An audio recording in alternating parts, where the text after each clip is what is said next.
Now let's just go right in to the matches. I'll be pausing and kind of looking at stuff. I'll be pausing and kind of looking over stuff when I see anything that I think is worth pointing out as far as certain plays, positioning, and stuff. I don't want to just straight up watch the video and do nothing else with it. So I know that Japan's gonna win this. So we have Australia. Oh, double nozzle nose. This is interesting. Dynamite with the explosion, not a surprise. Double L3 is a little bit of a surprise. It seems actually like a pretty decent weapon to bring to the stupid no sub setting that they're forcing on us, because all you really need is the two mains. The two everybody's. I love how the crowd freaks out over like a simple walk up and pull the trigger. But yeah, like you really don't need that much in terms of gear. All you really need is the two mains of main power. I know that you would usually want like, special charge and stuff like that. Yeah, so this is kind of not a surprise, right? We just kind of see Japan completely pushing AU back into their base. I know that like Japanese turf war, like you will see games like this where one team just puts the other team into the back and just does not let up the onslaught. When there's a difference in skill, there's not as much reason to be super tactical when it comes to making sure that like the timing of your dominance lasts a certain amount of time. It's just just go in and just be the better players and you'll be alright. Well, that was almost a kill. That was pretty nice. Also, in before everybody gets really upset about me saying there's a difference in skill when it comes to Australia and stuff. but yeah, I probably won't pause and play too much during this set unless I see something super interesting, but so far, I mean, it's just Japan kind of taking the map, stuff like this. Oh, does he have Ninja Squid? Let me go back and see if that looked like Ninja Squid. If that was Ninja Squid, that would be on the L3, right? Oh yeah, that's definitely Ninja Squid on this L3. That's pretty interesting. I mean, I'm a big proponent of Ninja Squid on support shooters. I say this all the time. It makes sense on the L3. Like, it does get the curling bomb, so that makes the curling bomb sort of useful. And, with the double nozzle noses and the explosher, it's like you're going to have so much like paint control to work with that you're basically always going to be able to use Ninja Squid. So I might start using Ninja Squid on the L3 now as well. I know some people are going to be like, of course Hitzel's going to try to use Ninja Squid. But at the same time, it's like, well, I haven't tried on this weapon yet because I just thought it wouldn't be able to handle it. But if these guys think that it's worth at least trying, I'm gonna give it a shot. You do get a lot of value out of Ninja Squid. Like if you only have one main to put on your weapon in a no subs tournament like this, Ninja Squid does offer a lot of value for one main. And since you can't use like value subs, I don't really see that many other options that are like, oh my gosh, this is so good that this has to be my third main. Like it's not like maybe Stealth Jump is one of them, but I definitely see a lot of value coming out of Ninja Squid.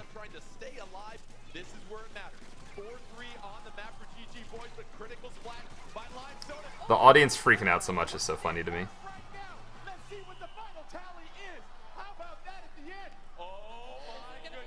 Australia seemed actually like in an alternate. Wow, I thought that was. Yeah, I thought that score was different too. Wow, in an alternate universe where Australia got some picks there at the end, they could have actually beaten Japan. That's crazy. In Milano, we saw Yoshiko and Lime Soda really put up quite the effort at the end, but it seemed like it would be so nice if we could get like a round-based turf war where it's like a minute each or something like that. That would be so good. By the way, if you're in chat, say hello, because I cannot see any activity in chat. So if you're in here, just real quick say hello, just let me know. I know Twitch has been having problems with chat lately. So this might be a situation where I just can't see you guys, which is sad. That makes me sad. But and if you are saying something in chat and I don't respond, just ping me on Discord or something. I was gonna try to open up my chat on my phone, but All right, I can hear you. I can see you guys. All right, cool. I was just making sure because usually when we get to like 10 viewers, someone says hi. For everybody who just joined, I have not yet seen the gameplay of World Championship. I was at a beer fest with really bad service on my phone. Oh gosh, I've seen the Soren.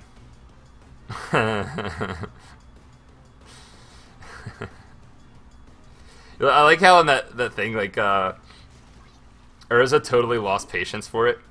Like, in the last, like, third of him just standing there, and the camera awkwardly just stayed on him. Put the comb. Oh gosh, I wonder how awkward the shooting of this stuff was. Like, I remember, like, the last 2 years, everyone was like, this is so cringy, the stuff we're making us do. That's good. But yeah, so basically I didn't get to see the gameplay. I got to see the results of everything, and I got to see like a few seconds of like 160p footage every couple minutes. So I'm completely in the dark when it comes to gameplay. We can go ahead and skip ahead to gameplay. Seems like there's going to be a lot of waiting and talking in between. Oh, so we might have missed a game of Turf War, which I'm not too worried about. I want to see this. So I saw... Or do we only get one game of Turf War per 2 teams? That could be it. I mean, we definitely saw... I saw the ending of this Black Belly game. Oh, so I guess that might be it. So there might be just one game of Turf War per pool match.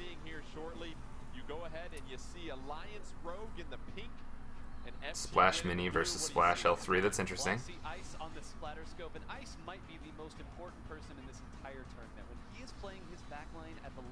Okay. Okay, so I mean, both these comps are pretty good. I think Ice ends up going Splatling in some games, but the whole Explasher.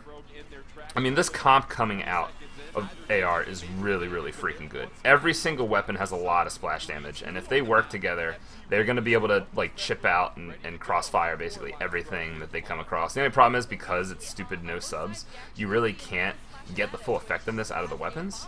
Like, you can't get like all the sub saver and bomb range out of, say, the Neo Splash, or like you can't put bomb range on the Mini and all that kind of stuff. But still, the comp is awesome. Like, you have 2 burst bomb weapons and an Explasher, so it's basically 3 burst bomb weapons. And then you have the Slasher Deco, which is going to be able to just capitalize off of every single splash damage hit from the enemy.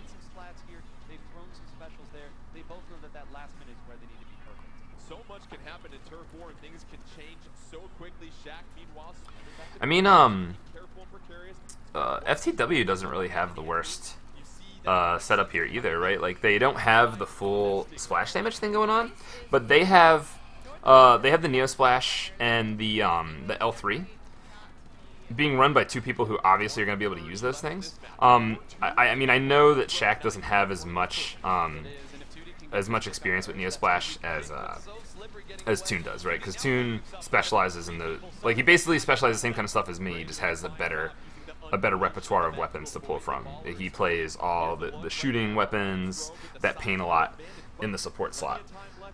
But I mean, that being said, just because they're minus like 1 piece of splash damage doesn't mean it's not a good comp. The Machine and the Neo Splash are going to work great together. The Neo Splash and the L3 are going to paint really well together. And then you have Ice on Sniper. So you basically have 2 really good painting weapons enabling 2 really good slaying weapons, and that's a really good comp as well. I mean, I know that this happened. So let's back up, because I was talking for a little bit.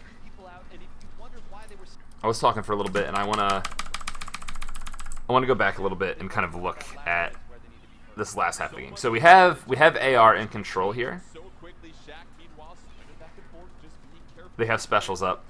And I know that NA wins the game because they push AR back, and I think that they push them back and then get some picks afterwards. So we have Ice with the Stingray.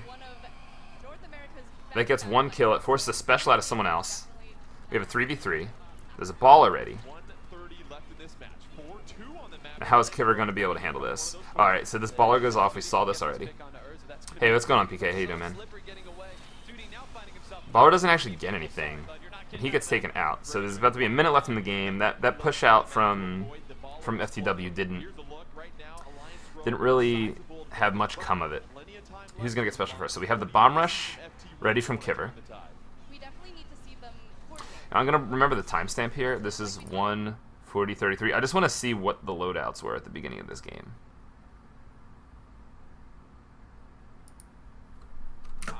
Hey, Mike. Definitely. We four on Black Belly Skate Park. We'll take a look at the loadout. Go ahead and you see Alliance Rogue in the pink and FT Win in the blue. What do you see in here, Nine? Okay. Special Saver, some kind of bomb spam. That's really good. Now, I think Kiver should be running Last Ditch Effort instead of Ink Recovery. But that's not the biggest deal. Gray, pretty solid. Everything seems pretty solid. The MP is a little weird, but I guess on this map it actually does matter because you're getting a lot of fall-off damage. Comeback, interesting. On the L3 and the 2 mains main power. Expected build out of the charger. Yeah, see, Shaq has something more like what I would expect. The special saver on Bomb Rush I like a lot. I definitely want to say that, but I think that, I mean, this is the build that I told them to run. Well, I told Toon that this is the kind of thing that he probably wants to run on Neo Splash with only 3 mains. But I like the special saver out of Kiver. I really do. I don't want to, like... Because in Turf War, having your special in the last 30 seconds is super important. But the ability to bomb spam a ton with Neo Splash is awesome. And that build right there is going to allow it. Okay. And then we have just fizzy spam. So we have bomb spam out of 2 of these guys that have bombs. We have the importance on Ray come in at ice. We have basically what we're probably going to see out of L3's this entire tournament, which is 2 mains and main power for the 99 damage, which just happens to work out perfectly for L3 on LAN, plus a value main. In this case, it's Comeback. Japan was using Ninja Squid. I like that a lot. So yeah, I like all the builds. I'm almost sad that this doesn't work out for Kiver because I think that special saver is really smart. I think Last Ditch Effort would be a little bit better.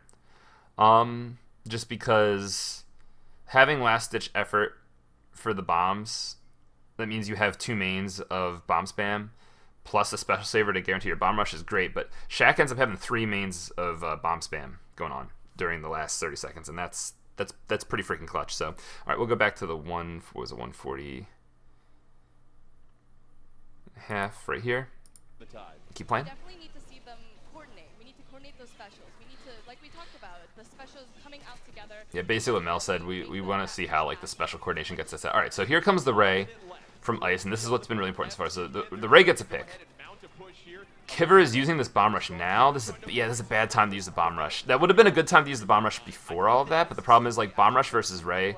One of the weaknesses of bomb rush is that you have to stand still, and it takes a long time. So here's this. Toon gets away from the baller explosion. That was a really smart play by Toon. I remember seeing this when I was at the beer fest, and I was thinking like, man, that was really good avoidance with the baller right there. And NA is just pushed up.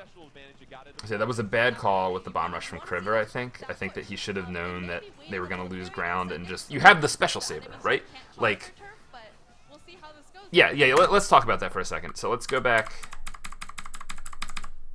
I just talked about all that special saver. So here's the situation, right? So, you know, the Stingray just goes off. It gets a pick. Kiver has this bomb rush this whole time. And right here, he just starts using the bomb rush. Why would you do that if you have special saver on your build? The entire point of your build is to have that bomb rush at the end. Now, I know that Neo Splash can build bomb rush really quick, but first off, you have invested a third of what you brought. Well, a fourth, I guess, if you count the weapon. You invested into making sure that you have your bomb rush at the end of the game. You used your bomb rush. He had 16. I don't know if that's 16 points before or after the special saver kicks in, but it doesn't matter. Like you're basically at 0. You dropped. You're gonna have one teammate with baller if he doesn't get killed, but I just think that was bad decision making from Kiver there. Like once his teammates started dropping to Ray, he should have either backed up or went for kills. He should not have tried the bomb rush. The only time you were bomb rushing in that situation if it was a little bit earlier. And, like, you guys are like, let's say the Stingray goes off and then you get a pick or two. That's when you start to bomb rush so that no one can actually move up with it. And then you just try to, you try to stay alive with using the fact that your team is getting picks and stopping the enemy from moving forward to take advantage of your counterplay of the ray. It's like the ray goes off and then you just start fucking killing everybody. Like, that's great, because even if someone drops on the ray, you guys end up with map control and you just have a charger in their base. Yeah, the bomb rush wasn't that moment. I don't want to pick on him too much, but just because I pointed out that, like, I thought that the special saver was actually really smart out of Kiver and I liked it, he made a decision that completely was counterintuitive with what his build tells me his plan was. And I just don't like that. Because you're playing for setting up the last 30 seconds in Turf War, or whatever, the last whatever. And here's that really nice baller play. I like how Toon realizes that he's going to get splash damage if he backs up. He kind of got stuck behind that corner. He should have maybe gone to the corner and then jumped out. But it ends up working out. So we have Kyo right here, holding what is now our right. You have AR trying to pull up the left, but whatever happened off screen, I think, Kyo's all the way pushed up. So whatever happened over there, I think Kyo might have gotten some splash damage up and around. I don't know, we can see, we can try to find out what happens here. Why do Kiver and Soren go down? Alright, so right now you have Kiver and Soren over here. We have Shaq and Kyo right here. Now these are the two no one can see. Can I do this? Yeah, so you have Kyo and Shaq right here. You have, well, that's not gonna work now, is it? You have Kiver and Shaq, or you have Kyo and Shaq right here. You have Kiver and Soren right over here. I don't know if you guys can actually see that, so I'll just stop.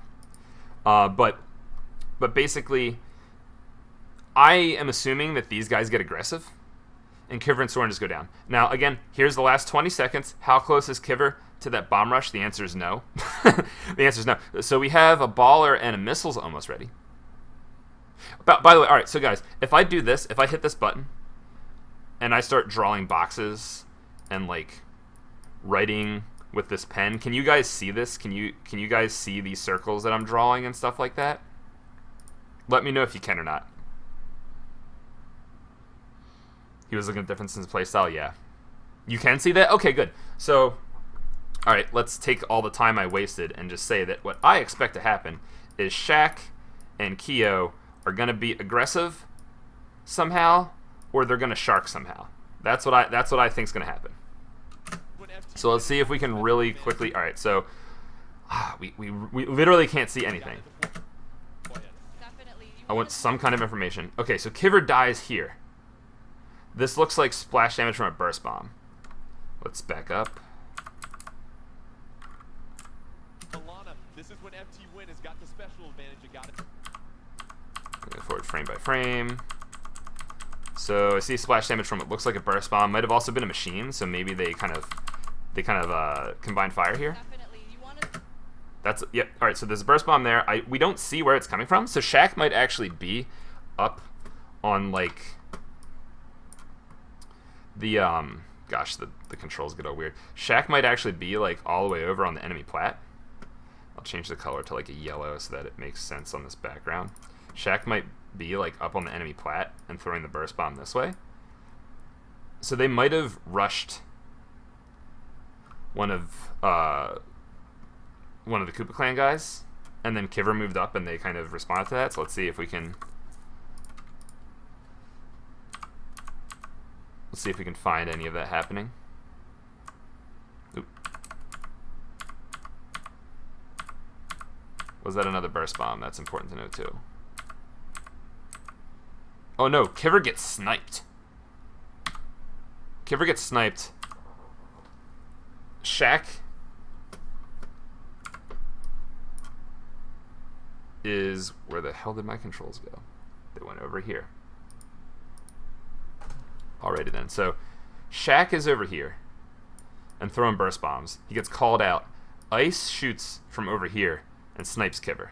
So that's what happens. That's what happens right here.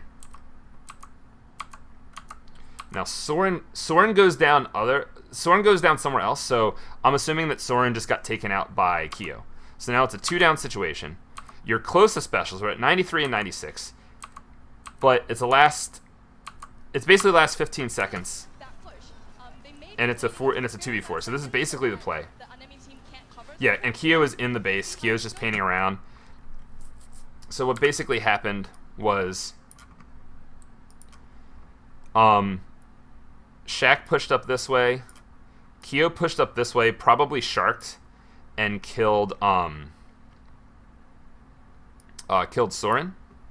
And then once Soren was dead, and Shaq and Ice double teamed on Kiver, it's basically GG. I mean, they have the baller and they have the missiles, but that's not the kind of thing. Like, the missiles are the kind of thing that you need a whole team to capitalize on. It looks like it's turning. And then that's just the end of the game. Like, Urza's trying. He's just getting painted over. He gets taken out, actually, with fallout damage. Gray's trying to do something. Ice is just painting over what he does, not even bothering to kill him. And yeah, that's the end of the game right there. And I think that's all that NA and EU get to play, right? Or is there going to be 2 games?